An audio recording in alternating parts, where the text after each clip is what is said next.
We're here in East York, Ontario. Got back last night, got up today, super pumped, a lot going on. Now, Ollie's team lost the first game. In fairness, the other team played a defensive gem, and the park here is weird. They had a short fence, and one kid hit a 3-run home run, but really, anyway, I'm not making excuses. They played good. Both teams played good. The other team played better, and Ollie's team was beat. They're in a do-or-die situation starting here in 8 minutes.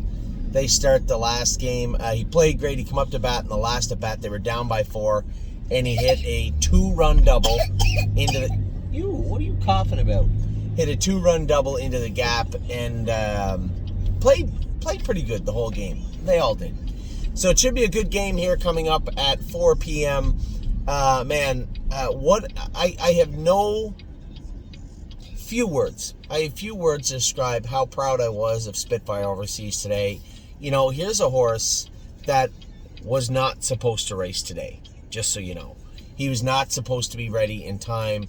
And along the way, for those of you, maybe rewind, for those of you who don't know, he AFib'd. He went into AFib his last start, he had a regular heartbeat. We took him off Lasix because that would be your first start, right? Your first place you go to is he's on Lasix. It's an electrolyte imbalance problem. First thing you should do is probably take him off Lasix. Now, we didn't take Patrick de Piranha off Lasix, but this was not the same situation.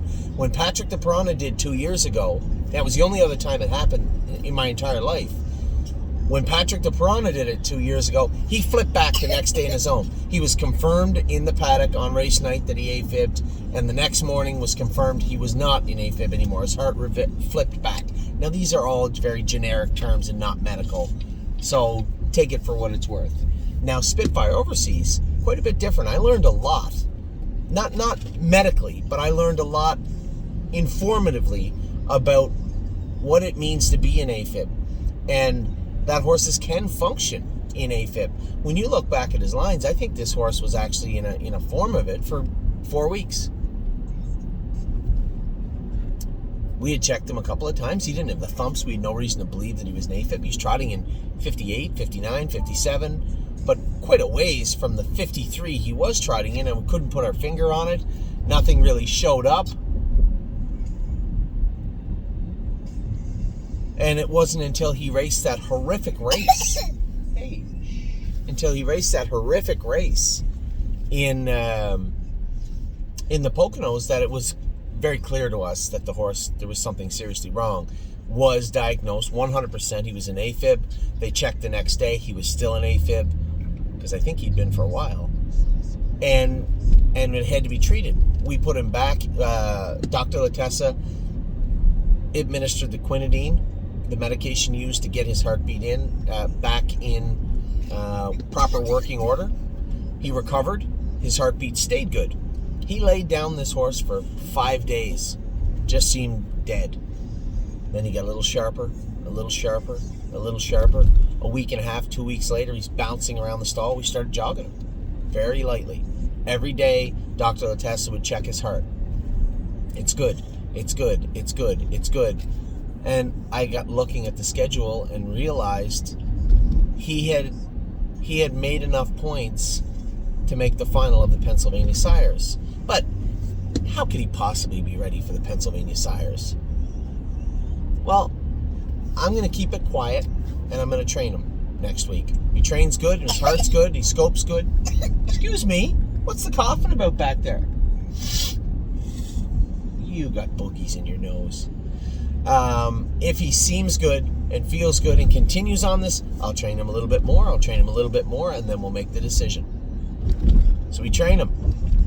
Trains good. Train him again, he trains good. I said, okay, I'll put him in the bike. I'll go a mile in 2 minutes. And again, we'll check his heart. We'll scope him. Can't have Lasix. We'll make sure everything's okay. Everything was fine. 59, last half 58, last quarter 28. He seemed good. Put him in to qualify. He qualifies good. His heart's good after. We'll scope him. Take him off Lasix officially. Scope him. See how everything is. Qualifies good. I guess we can race him in the final. Now, going into the final, I'm kind of chewing my nails a little bit. Is he okay? Is he going to be okay? Mike Wilder qualified him, said his hobbles were a bit tight. So I asked Mark, who was driving him today, my brother, can you go down, go last trip with the horse, and remember, have his hobbles as long as you can have them where you're comfortable. That's where you have to put them on this horse. They'd put the belly band hobbles. I hate the belly band hobbles anyway on most horses. They put the belly band hobbles on Spitfire, and he was a winner in 53, so no complaints. I just didn't like them. So I said, just put them as long on him as you can, the back to the bike ones on him as long as you can where you're comfortable. Buzz him a little bit, see if he's comfortable. Raced him today.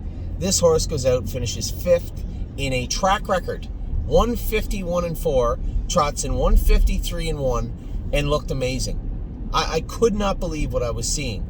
I was thoroughly blown away by how good the horse looked. And it's not that he did look good, but then when you factor in the backstory to what this horse just went through, that was an insane mile by him today. A great drive by Mark, a great job by, Dean and Timmy, everybody associated with the horse, and especially the horse. Just an incredible mile.